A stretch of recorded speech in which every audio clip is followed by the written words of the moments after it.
It's for AllSports Podcast.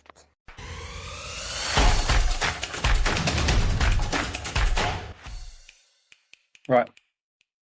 Well, I'm not doing a Matt intro, so we may as well just get started. Welcome to the AllSports. Welcome to the AllSports Podcast. No, Matt can just edit it in, because hopefully he'll be here at some point. Does that feel wrong? Do you want me to do it? I kind of need you to do it. I can't get into. No. Okay. Right. I don't know if I can take this seriously enough to get this out without laughing. Feel like time you just can't laugh. Right. Welcome to the AllSports Podcast with myself, James, Joel, and Femi. This week we're going to be covering a few different sports off. It's probably the biggest sporting weekend we've had in terms of variety. So FACup football, we've got a bit of live golf. We've obviously got the Super Bowl. So yeah, we'll start with some FACup. Probably the biggest giant killing if you want to start at Plymouth Liverpool. Yeah, definitely the biggest team to go out, and yeah, knocked out by a team who have been really poor this season as well. So it was a big shock. I feel like it's a big shock on paper, but if you look at the team that they put out, Liverpool, there was not just a huge amount of rotation, but the players that they have played, that they did play, are in like terrible form. Like they just couldn't get anything going, and it was one of those games that was like, okay, this is probably going to go pretty wrong for Liverpool. But I don't think they're massively going to mind it. They haven't got the squad depth to compete on 4 competitions this year, so they wouldn't want to go out. But I don't think it's the worst thing ever.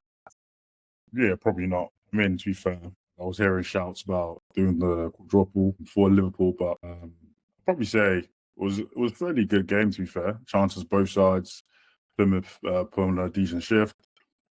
Close chances as well. But, I mean, for the most part, I'll probably say Liverpool probably bottled that one because they had some really open chances to score early on and also towards the end as well. Yeah, really, really good save right at the end, wasn't it? There were 2 really good saves, wasn't it, really? It just shows what the FA Cup's really all about, though, because Plymouth can't stop conceding in the league. I think they conceded something like 65 goals in the 30 games that they've played. But in the last 2 rounds, they've played Brentford, who had the best home record, I think, in Europe at the time. And then they played Liverpool, who were the best team in Europe and in England, and beat both teams without conceding a goal. So, yeah, it's just one that's a little bit weird to explain away. So they knocked Brentford out in the 3rd round as well, did they? Yeah, Brentford away. Yeah.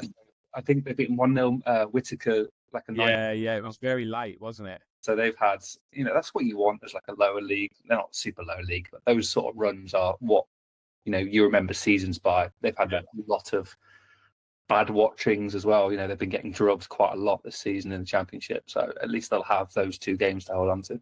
Yeah. Got a soft spot for Plymouth because I had a great Football Manager save with them. As all great soft spots come from. A Football Manager saving 10 years ago, you'll always think fondly of them. Yeah. They've got City now in the next round, so it might spell the end. But again, a really good day out for them. And I don't know sort of what their finance levels are like, but is it a money spinner for them at that level? Yeah, that level, I don't know. I mean, they're bottom of the Championship, so... Yeah, they'll have budget as well, won't they? They've got, and I think I heard this actually over the weekend because they were talking about Rooney, or somebody was, and I think they've got the 2nd lowest wage budget in the Championships. Yeah, probably is a decent money spinner. That wouldn't surprise me. They've got this new manager in as well, who those are 2 big cup wins. I saw when you got hired, it was like a video the social media team put out. This next motivation that he was doing, and you could just tell the players are, straight away connected with the man. Him, is it? Yeah, I saw that video as well. So he's definitely got charisma. I think players over there are probably excited to be around him as well. But at this stage of the season, more likely than not, they're probably planning for League One rather than looking to stay up. I think they're quite a few points off the relegation zone, so pretty hard task. They're making a bit of a comeback of it. They're only 4 points off Hull in 21st. But there's teams around them. So obviously Derby they're about to hire Blackburn's manager today. Yeah. So they'd make a bit of a charge out there. And Luton have just been in free fall. So there's not, can't call who's going to go down from that league. Anyone can go on a bit of a run and get out of it. True, sir. Who did Luton get after Edwards left? Good question, because Rob Edwards has been touted for the Derby job. And I was like, he seems like he just sort of fell out of football a little bit. Like falling out of the Premier League into the Championship, he just seemed to have lost his passion for it. Mhm. Luton hired the Wickham manager, Bloomfield, didn't they? All right. So you would expect them to have bounced back, but yeah, they're second bottom. So that league is going to be sort of anyone goes on a bit of a run could find themselves out of there. Yeah. The weird thing is you think about teams going down from the Championship to the League One afterwards. You're like, oh yeah, you can rebuild, go again. But the standard of teams in League One, like some of the big names in there, it's quite a difficult league to get out of. This year, obviously, you've got Birmingham running away with it. Wickham come from nowhere, but you've got Wrexham who are just throwing 15 grand a week at Jay Rodriguez to come play League One football. It's just there'll be really hard leagues to get out of. But yeah, manager at Plymouth seems like he's the right guy if they go down, and at least they've had a little cup run this season. What were the other big ties? Speaking of Birmingham, you mentioned Birmingham there. I mean, that was a proper, especially first half. Yeah, FA Cup. Ding dong FA Cup game that was. Yeah. Birmingham Played Newcastle at home. It was 3-2. I think Birmingham, there's a bit of a contentious goal line decision for the winner. Yeah. Say that you don't have it in. It doesn't exist that low down. Does it not exist in the Championship or League One? It may do in the Championship. I don't think it exists at League 2 level, so I'd be surprised if it does at 1. But you'd think Birmingham would have it. You think Birmingham would have it? Birmingham League 2? No, they're in the League One. Yeah, I was going, I think. No, it exists in Championship. Yeah, and I understand like VAR takes more setup and like you need more people and whatever. But the goal line tech is like, it's cameras and a watch, isn't it? Yeah.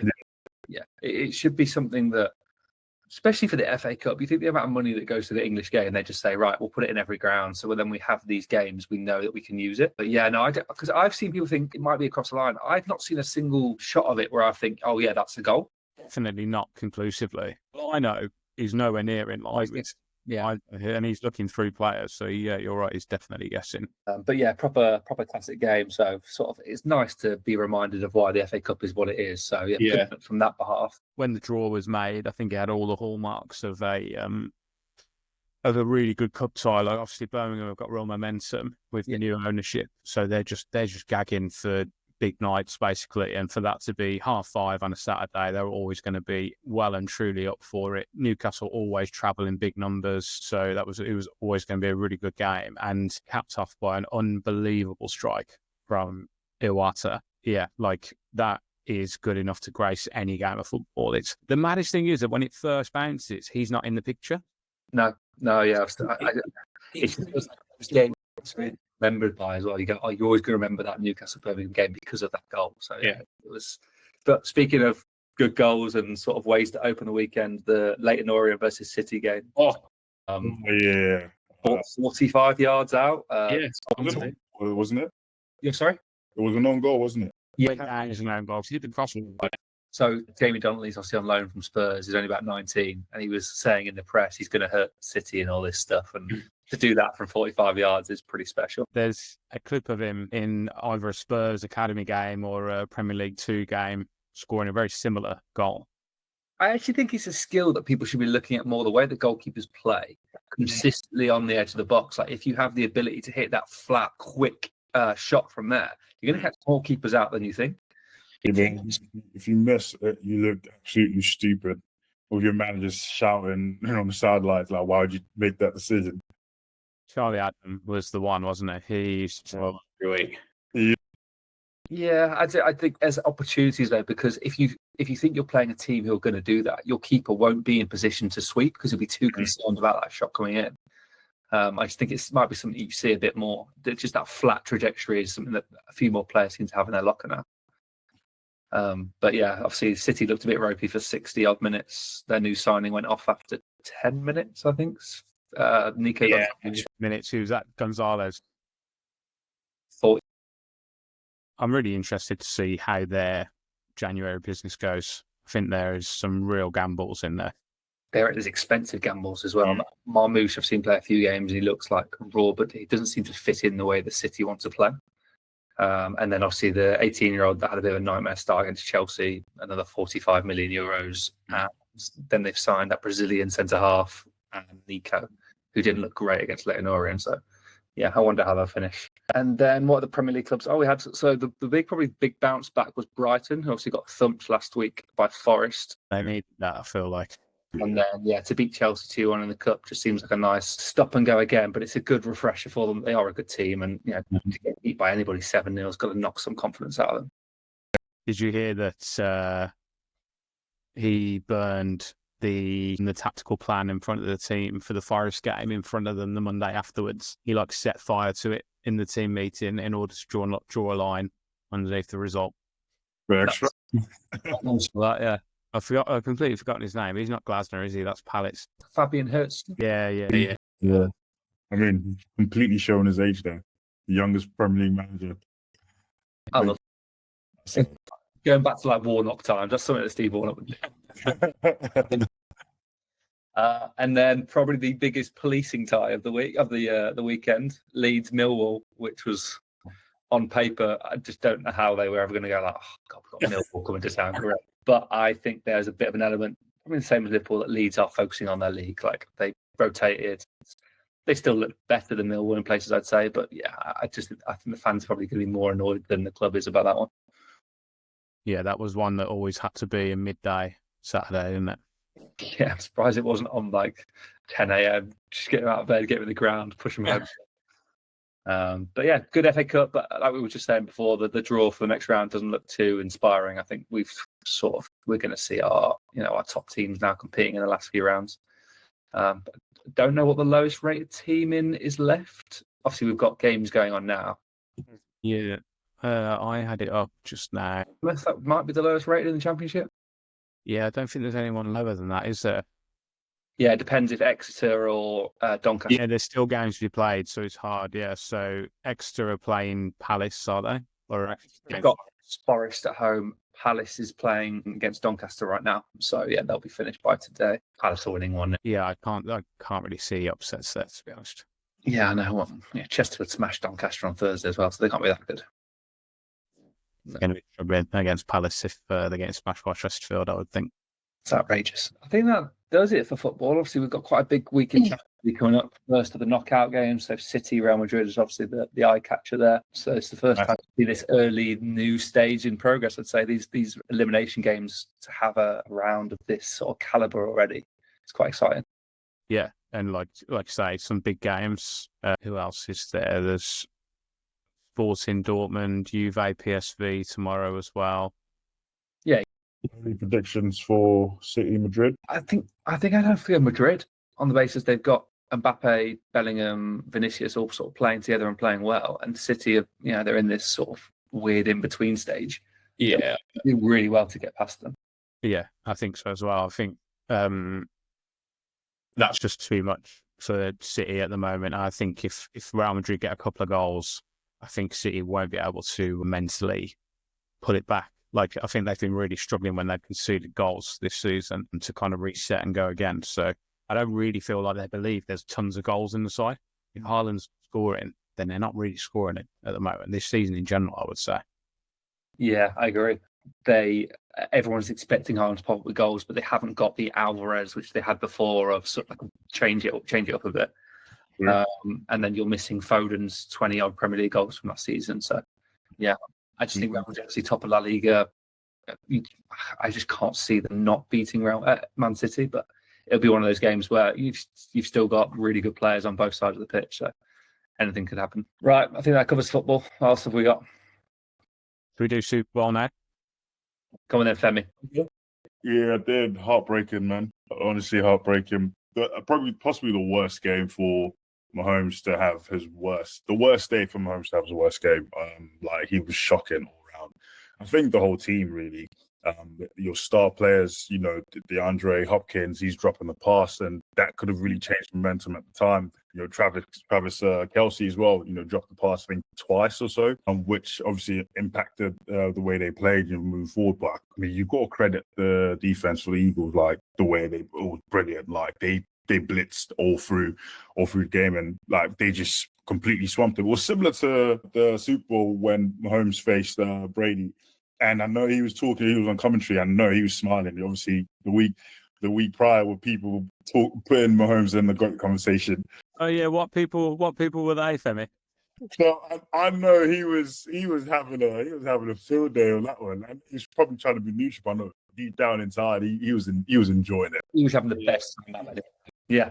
So that shows how much those front four just dominated that line. That they didn't need to. They sacked him 6 times. The Chiefs' offensive line was horrendous. Like, honestly. I watched it last night, but I saw a bit of analysis this morning where there's one blitz where Sweat gets through and sacks Mahomes, and it's Kelsey trying to hold Sweat. Kelsey's a big guy, but he's not holding up defensive sizes of 6'6". I ain't got a chance. You know, I don't know, man. Like Kelsey is, you know, I get where you're coming from, but Kelsey, he's a big lad, and you know what I mean. He shrugged him off like he wasn't there. Yeah. No. Yeah, Saquon Barkley had something similar as well on the other side, where he actually held off the defender. So I think it was one of those games where everything that could go wrong went wrong for Chiefs. Just they got outperformed, outcoached as well. Spags, you know, on the defensive side, you see frustration on the line. He was fuming. You know, and they made some, you know, defense, you know, some massive errors as well. For a team who've been to a Super Bowl, you know, 4 times in the last 5 years, like you think they have so much experience, you know, to be able to face. He did 4 times 5 years, like 5 times in 4 years. Yeah, I mean it's 5 times in 6 years. 7 years, 5 times 7 years. So like for a team, you know, to you literally play with zero composure, make penalties, silly mistakes as well. It was poor and disappointing to see as well. Do you not think it all derived from the poor start though? Because poor start there, they're jumping the gun early on defensive plays. I think they're like, we're not going to get through these this line. We're going to have to do something differently. And what you mentioned earlier about the drop catches, the times they were happening were like worst case scenarios. They were just getting 1, 2, third down so quickly. I think by the halftime they've been on the pitch for about 6 minutes. Like they just weren't seeing any of the ball. Yeah, and I think what was it? Eagles had the ball for about 15 minutes at one point, and it's heading into half. Mahomes struggled, you know, he struggled massively, and he just wasn't hitting enough time to throw the ball. And a lot of successful throws eventually were the ones where he had to literally make a quick decision. You know, when he gets the ball, literally throws it, and then, you know, they're on the back foot anyway. And to be fair, we've seen Mahomes have slow starts as well. We've seen him struggle and come back from literally 10 points deficit. In the last 2 Super Bowl wins, it was literally a 10-point deficit, and he still won. And he's not the sort of player you count out. Yeah, he's that sort of player, you know, you'd back. He's clutch. You know, you would literally 10 points, 15, 20, you'd still be fearful knowing Mahomes is literally going to throw the ball. So, but it's the Super Bowl final, you know, the team on the other side are equally as talented, probably more talented, you would argue. And so it was disappointing to see as a Chiefs fan as well. Seeing Mahomes at the end with the interview where he said, you know, he let the team down. You know, it's good to see. Hopefully this is like some next villain arc for him, where he just turns up and he's on a mad one, where he's just going all out, which is interesting to say, considering he's probably had the best start of any player. Yeah, you know, career-wise, you know, going to Super Bowls, literally, this is 5th one, isn't it?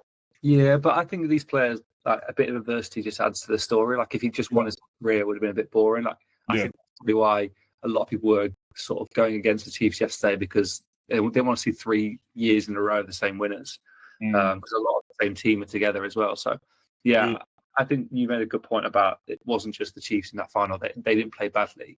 They did play badly, but they also got with their own stories going on. Obviously, Jalen Hurts adopting Collins, that's one hell of a comeback to go and win a Super Bowl. Highly motivated team as well. Oh, mate, very motivated. And what's mad about it as well, Jalen Hurts, like his screensaver, I mean, this probably sounds slightly cringe, but still, to me, it's mad.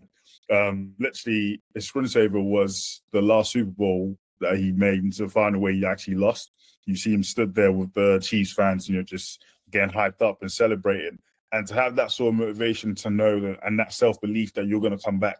And when you do come back, you know, story's going to be different. Like, you know, it's massive to his mentality. And he's only 26, you know what I mean? Like, he's won it. I think there's still so much more to come from him as well. Saquon Barkley, amazing run. He didn't have his best game, interestingly. He had a slow start. They shut down the run really well. That was the thing that they got right. And I saw someone say the Chiefs spent 2 weeks working out how to shut down Barkley and nobody else. Literally, but Hurts, he played lights out. He was brilliant all game. But the defensive side of it for the Eagles, man, honestly, it reminded me of the Baltimore Ravens back in the day. Was that Shannon Sharp team with the Ray Lewis and that strong defensive team that they used to have. It was similar vibes. That was what won them the Super Bowl. And I know the score was what 40-22, but it really wasn't close. The game was over. Yeah, they were. It was just the second string out towards the end, wasn't it? It goes back to the old homage of defense wins championships, which they clearly showed. Like they had the best defense in the league. They were just like athletic freaks. So yeah, it was a bit of a weird one to watch because I think for the first quarter and a half, I was like, slow start, but I think they'll come back into it. Every time they got a sniff, it was just shut down so fast. It's like, okay, this is a problem. It's just interesting to say defense wins championships. Obviously, that was what, what's his name? The Mavs GM. That was a statement he made after making the Luka Doncic trade. And he's now injured. He's best players for a 30-year-old. How old? He's quite a bit older than. Yeah, I think about 32. And injury prone as well. So it's like, there you go. You can see there's a bit of the Lakers he hasn't made his debut yet for Lakers. No, not yet. Tonight, I might even stay up to watch that actually, just because you just know he's coming with vengeance. Like he is on one. We spoke to Rick Carlisle the previous game when they played. What was it? We spoke to Luka anyway. The opposition coach spoke to Luka in the previous game. Like, oh, good luck. And Luka literally said to him, "You're lucky I'm not playing tonight." That he's supremely confident. Like he's really on one. And for a player just coming back from injury as well, you think he'd want to take his time, slow down the pace, just ease himself in. But he is on smoke, and I'm excited to see it. I'm not a massive Lakers fan. I know I've got the jersey, more of a LeBron fan, but I'll be rooting for the Lakers, that's for sure, heading into the playoffs. Yeah, fair. Well, I think someone's going to have a bit of a chip on his shoulder and might be just charging through everybody at this rate. So it'll be good to watch anyway. James didn't talk about his Twickenham adventure. Oh, I did at the start, but I felt it was important to have you here for rugby. Yeah. The rugby. Gone then into the Six Nations then. Yeah. I'm not a big rugby fan, but, watching England play France are a really good team. Really good team. Like, old machine, like these lot were literally passing the ball with so much ease. But then watching England play, who's the kicker? I don't know his name, but he had a poor game. Marcus Smith. Yeah, he had a really poor game. He snatched at a couple, and then I think his technique went, and he couldn't get it back. But then he handed the tee over to someone equally as competent. So it's good that they've got those options, that they've got other kickers that they could fall on, because actually we needed those last 2 points at the end to make it a 1-point win. I heard the commentators say something about the number 10. Is it like standard for whoever's wearing the 10 to take the, Traditionally. So you get some teams like actually France, where Thomas Ramos is 15 and he also kicks. But usually it's the fullback or the fly half, so the 10 or the 15. But yeah, I thought it was raining particularly, but the first half, wasn't there, where Dupont mishandled? He did, and also Damien Penaud did, and they are two of the most skillful players that have ever played rugby. But I think, the weather sometimes is a great leveler in all sports. What that looks like when you play rugby at level 4, 5, 6, and 7 is the ball goes into a muddy pile and stops, whereas at their level on the pitches they play at, it just skids on. So the ball's slipping and sliding, skidding on the pitch. Either way, you don't have a lot of control. So, it could have gone both ways. Fortunately, it fell to England. It's not easy to score 4 tries against France, whatever the weather. So that was quite impressive that they managed to do that. By all accounts as well, the atmosphere at Twickenham was absolutely rocking. And it seems like there's some good home support, despite the fact that England's form hasn't been too great over the last year, 18 months. I was listening on the radio, and I think Matt Dawson was on comps, and he could smell it. He was like, France don't like this, like first half, midway, like 3/4 of the way through the first half, he was saying, like, France are making errors they don't usually make, this isn't the France side that we've been seeing over the last couple of years, and England have to capitalise. England will be licking their lips, I think he said, that seeing some of the things that the French team are doing, like not just those like obvious handling errors, but some of the more subtle things as well that they just weren't executing on. Yeah, I did think at half-time the team talk was going to be like, you've got an opportunity here to be the form team in world rugby. And it's a great opportunity, and success comes when opportunity meets talent. So England had the right players on the pitch to do that. I think since Maro Toje's come in as captain, he's led incredibly well. A nod to the Nigerian Britain. He's led incredibly well. It also means that we're playing players not just because they're captain, but because they're the informed player, which is what's happened with the former captain's position. However, the former captain, Jamie George, came on and had an absolute blinder as well. And I think it's pretty much guaranteed to start the next few games too, based on how he played. But yeah, Marcus Smith, so we spoke about him last week. He played in the number 15 jersey as fullback, and I actually think as a fullback, he played fairly well. He had the ball stripped from him once, and he also missed his kick. Aside from that, he did a fairly good job as a defensive 15 and positionally. But the number 10 that came in, Finn Smith, had a really great game, probably the best I've seen him play. And he teamed up well with his Northampton teammates, and they won the Premiership last year. So getting the core of the England side from Northampton has meant that they were really clicking. So Alex Mitchell, who was the number 9, his pass distribution was fantastic, and they just looked in sync. Him to Finn Smith, who was playing at number 10 outside him, and then Tommy Freeman on one wing and Ollie Slightholme on the other. So they had a really strong core of Northampton players that were all linking up really well together, and it showed that they play together every single week. Benefits of consistency. Yeah, definitely. And speaking of consistency, another team that's been playing more all together because they mainly play for Benetton is the Italian side, who turned over Wales. We spoke about it last week as a possibility, and they managed to get the victory that they deserved. Wales's poor run continues, and they just keep getting worse. I don't see them getting better any game. You don't see that they're putting any building blocks in place. Not sure how long Warren Gatland can hold on to his position as the coach, because I don't think they'll now win any games in the Six Nation. I think only Italy was their only chance. They're currently 14 games without a win, 14 losses on the bounce. Wales are. I know, you hark back to the days. In fact, they won the Grand Slam. So 6 years ago, they won the Grand Slam. They beat everyone in 2019. Warren Gatland leaves, as do many of their senior players, and many of their senior players retire. And I said about this Welsh region thing previously, where they have the salary cap and contracted to the regions, and they can't play outside, or they don't get picked for Wales. And all of these things have culminated in them just getting worse and worse. So I don't know how they turn the corner from this. Usually takes a big player or a generational coach or something like that, doesn't it, to kind of stop these kind of rots. 14 losses on the spin, that is bad, isn't it?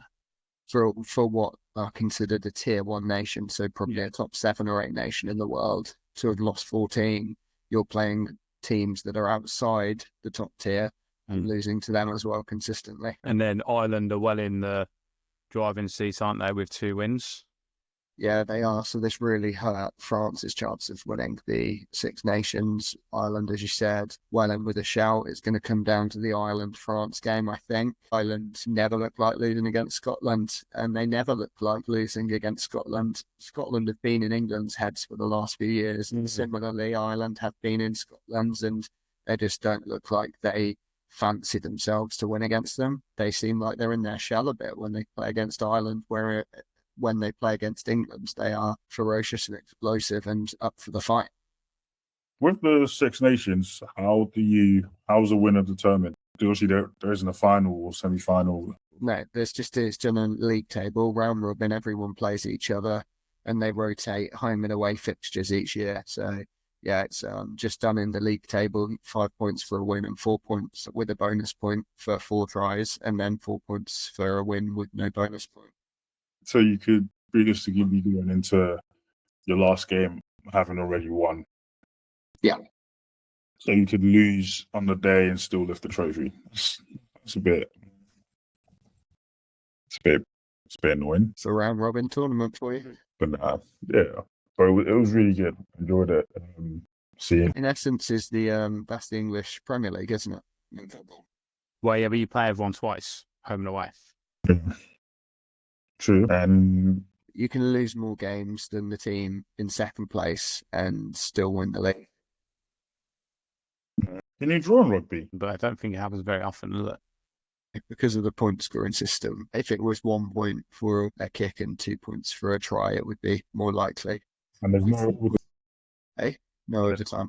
I mean, once play goes into 40 or 80 minutes, you get the clock's on dead in essence. So the next time the ball goes out of play, it's over. So yeah, and I think we saw that against, funnily enough, the England-Ireland game that I was at last year at Twickenham, and then this game that James was at this week for France, won with the last few plays of the game. The team in possession, which was England both times. This year they managed to pretty much go down the other end of the field and get a try, and last year it was Marcus Smith's drop goal that won it with the last kick of the game.